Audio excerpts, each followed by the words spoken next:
Hello student, बाबा Indradev girls educational institute के online classes में आपका स्वागत है। आज हम पढ़ेंगे प्रारंभिक शिक्षा के नवीन प्रयास डीएलएड सेकेंड सेमेस्टर में प्राच्यवाद तथा पाश्चात्यवाद। देखिए 1813 के पिछली वीडियो में हमने बताया था कि प्राच्यवाद और पाश्चात्यवाद में एक विवाद उत्पन्न हुआ था और वो विवाद 1 लाख रुपये को लेकर थी कि किस पर खर्च किया जाए। तो सबसे पहले हम जान जाते हैं कि प्राच्यवाद और पाश्चात्यवाद क्या था और विवाद क्यों उत्पन्न हुआ। क्वेश्चन ज्यादा बहुत ही मोस्ट इम्पोर्टेंट है, पूछता है कि प्राच्यवाद और पाश्चात्यवाद विवाद क्या था। ध्यान दीजिए, देखिए प्राच्यवाद के बारे में जानते हैं। जैसे देखिए, इस वर्ग के लोगों का कथन था कि भारत की भारतीय साहित्य की शिक्षा अरबी फारसी भाषाओं के माध्यम से दिया जाए। देखिए, ये जो विचारधारा थी प्राच्यवाद, ये जो विचारधारा थी ये भारत की जनता की ओर थी प्राच्यवाद में। इसमें इस वर्ग के लोग सोचते थे कि भारत की शिक्षा का जो माध्यम है वो संस्कृत,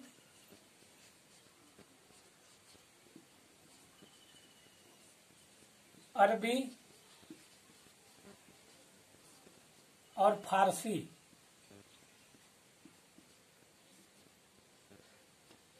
में दी जाए, जबकि पाश्चात्यवाद के वर्ग के लोग चाहते थे कि ये इनको शिक्षा अंग्रेजी में दी जाए। समझते जाइएगा। और संस्कृत, अरबी, फारसी में प्राच्यवाद में शिक्षा क्यों दी जाए? क्योंकि ईस्ट इंडिया कंपनी के जो पदाधिकारी आए थे, जो पहले के दल आए थे, यानी ये समझ लीजिए कि वो ज्यादा एज के हो गए थे या सबसे सीनियर मेंबर थे, जो पहले से आए थे, वो धीरे धीरे इन भाषाओं को जान चुके थे और भारतीयों से उनका जो संपर्क था वो धीरे धीरे संप्रेषण हो गया था, विचारों का, भावों का आदान प्रदान हो गया था। तो प्राच्यवाद चाहते थे कि संस्कृत, अरबी और फारसी भाषा में शिक्षा दी जाए, क्योंकि इनको डर था, इनको कंपनी के पुराने पदाधिकारियों को डर था कि अगर हम अंग्रेजी शिक्षा स्टार्ट कर दें तो कहीं ये लोग आंदोलन न करने लगे, विरोध न करने लगे। तो इसलिए इन्होंने अरबी फारसी भाषा में शिक्षा देना चाहा और कंपनी के जितने पुराने अधिकारी थे सब इसी वर्ग के समर्थक थे और कलकत्ता मदरसा और बनारस संस्कृत विद्यालय की जो स्थापना हुई थी इसी को ध्यान में रखकर हुआ था। और दूसरी बात थी कि इस वर्ग के जो सीनियर पर्सन के लोग थे, जो ईस्ट इंडिया कंपनी के स्टार्टिंग में आए थे, 1600 में ही आए थे, वो नहीं चाहते थे कि भारत के लोग अंग्रेजी भाषा सीखकर उनके विचारों और गुप्त बातों को जान सके, क्योंकि ये जानते थे कि भारत के लोग धार्मिक कर्म कांडों में, अंधविश्वासों में, पुरानी प्राचीन मान्यताओं में घिरे हैं। इसलिए ये नहीं चाहते थे कि इनको अंग्रेजी भाषा में शिक्षा दी जाए। आइए पाश्चात्यवाद में जानते हैं। ये जो ईस्ट इंडिया कंपनी का वर्ग था, ये नवयुवकों का वर्ग था,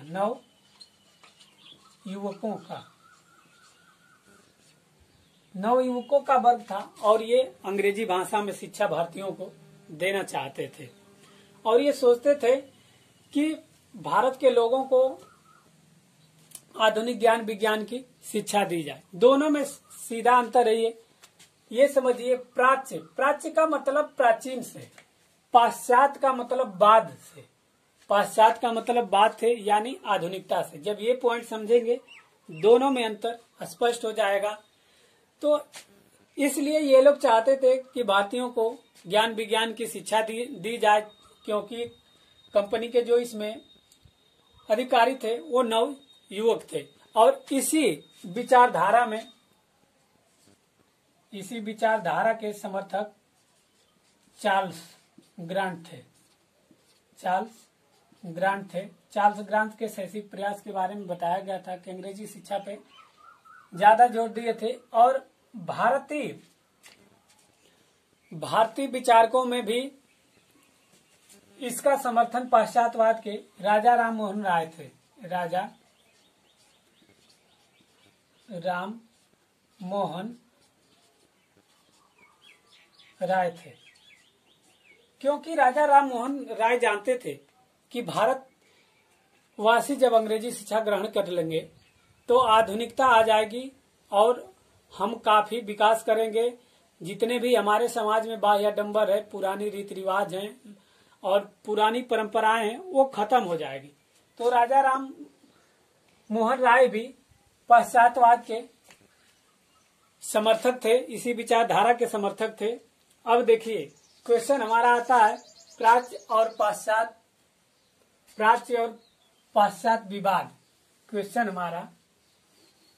हमारा ये तो दोनों वर्ग के बारे में जान गए, लेकिन हमारा जो मेन क्वेश्चन था प्राच्य तथा पाश्चात्यवाद विवाद, क्वेश्चन ये पूछता है एग्जाम में,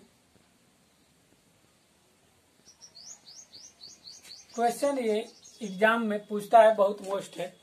तो देखिए जब दो विचारधारा के लोग थे तो जो 1813 के आज्ञा पत्र में जो 1 लाख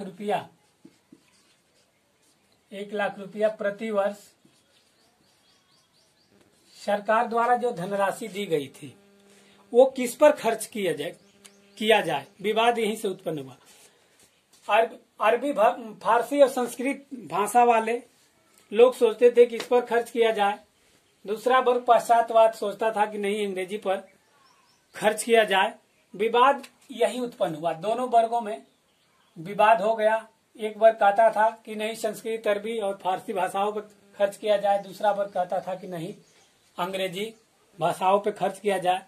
और ये विवाद बहुत ज्यादा दिन तक चलता गया। ये विवाद क्वेश्चन पूछ देता है कि प्राच्य और पाश्चात्य विवाद कितने वर्षों तक चला। तो देखिए प्राच्य और पाश्चात्य विवाद 1813 से 1833 तक, अर्थात 20 वर्षों तक ये विवाद चला। और फिर उसके बाद 1833 का चार्टर्ड एक्ट बना, 1833 का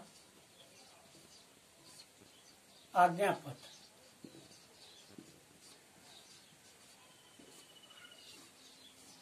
तो ये कल की वीडियो में पढ़ेंगे 1833 का आज्ञा पत्र। तब तक के लिए धन्यवाद।